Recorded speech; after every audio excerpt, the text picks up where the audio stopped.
And fantasy is supposed to be the unknown. And if there's anybody who was able to put that into his game, it was Dave Arneson. You hear creaks and this and that, you know. You hear all the silence, and then all of a sudden you hear, wait, there's some odd noise.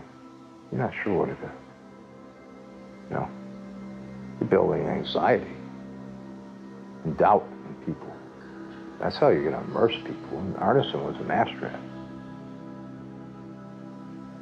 That's what Arneson accomplished. He had people running in terror.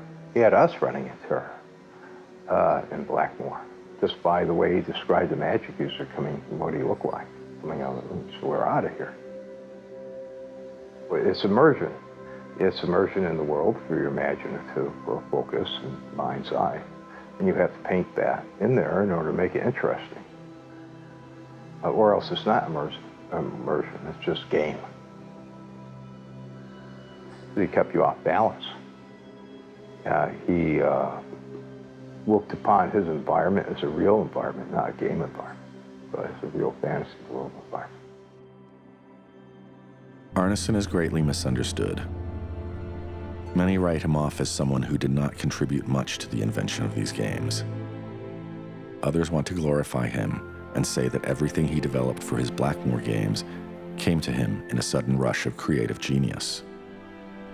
If Arneson is truly the one who makes a great leap from everything that comes before Blackmoor, one should consider that his creation is the result of many years of hard work and experimentation. Blackmoor emerges in 1971. It is not a jumping-off point, but rather a culmination. By this point, Arneson has been designing games and running elaborate historical campaigns for many years. If we accept that Blackmoor is the prototype for Dungeons & Dragons, when does Arneson begin his path of innovation?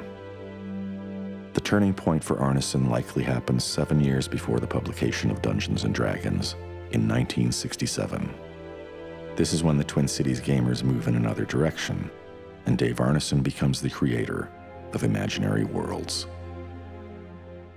Dave Arneson decided he wanted to run a macro game, you might call that, a campaign that would link the successive battles rather than just being, we got together on Saturday night, we fought a battle. Now it would be the results of the previous battle influence the next battle and the next battle. We would have a map of Italy, and the French armies would be invading in 1797, but we wouldn't just automatically have battles in the same places that happened historically.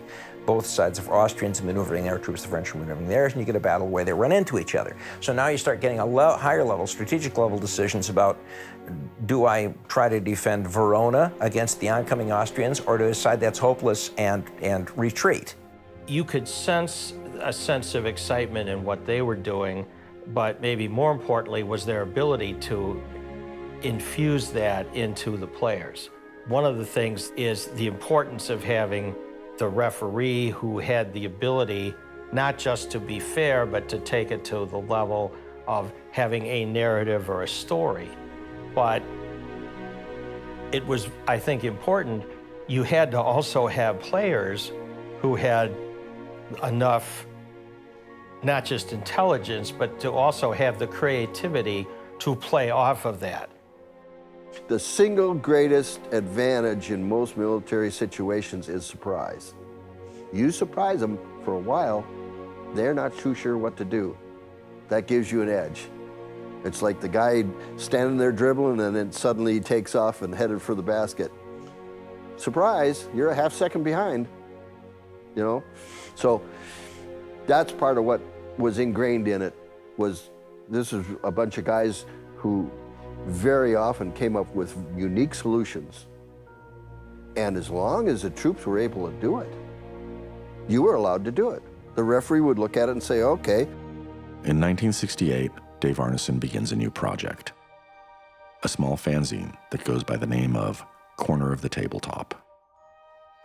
Much of what is known about these gamers comes from Arneson's writings in this fanzine. Arneson's typing skills at that time were pretty poor. And anybody that looks at an old copy of Corner of the Tabletop would recognize that. Like there was supposed to be a news bulletin that said the region of France lies near death tonight after an assassination attempt at the opera, and it came out as he lies near death after an assassination attempt at the opera. The first issue of Corner of the Tabletop documents Dave Arneson's frustration at the collapse of his first campaign game in 1967. They ran into one of the things that kind of irked me too, is there were a lot of amateur historians, you know, and they would start to argue, and they'd argue, well, you can't do that. In reality, they wouldn't have done that, or they wouldn't have done this, they wouldn't have done that, you know, and they'd argue, and they'd slow the dang game up. There was a campaign, it didn't run all that very long, but then Arneson did effectively a Napoleonic diplomacy campaign to generate Napoleonic battles that we could fight. We were not using the diplomacy map per se. Dave had drawn up a map. We would submit our moves to Dave. He'd see what clashed, but if there was a bump, instead of both sides recoiling, we'd have a battle.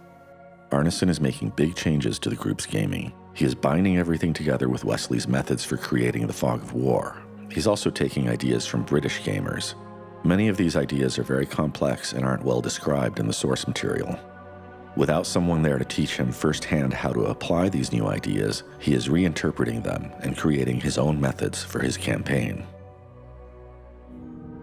With Wesley no longer at the game sessions to smooth things over between Arneson and some of the older players, Arneson is confronted by problems that have nothing to do with gaming. He hasn't earned the respect he needs from the older players in order to be a convincing referee. The older gamers drop out of his campaign, and the group splinters. Unfortunately, as time went on, Dave started to play in it, which is a real no-no. You don't play in the games that you ref. If you got the referee playing for the other side because the game is turning out to be uneven, becomes a leveler, we're not interested in that.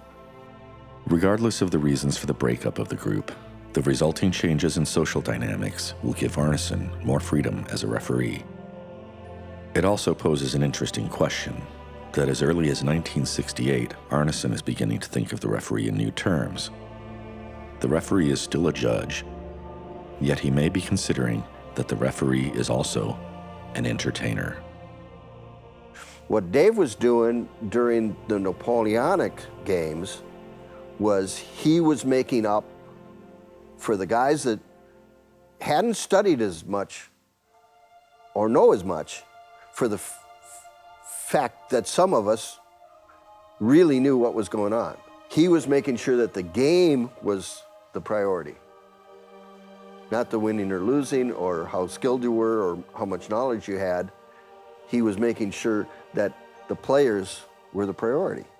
I operated within what I knew, and most of the players did that, and the referee could be a little more liberal in giving information to the guy over here than he gave to me, and I don't even know that he helped him out, right? So it's once again the game being more important than individually what you're accomplishing.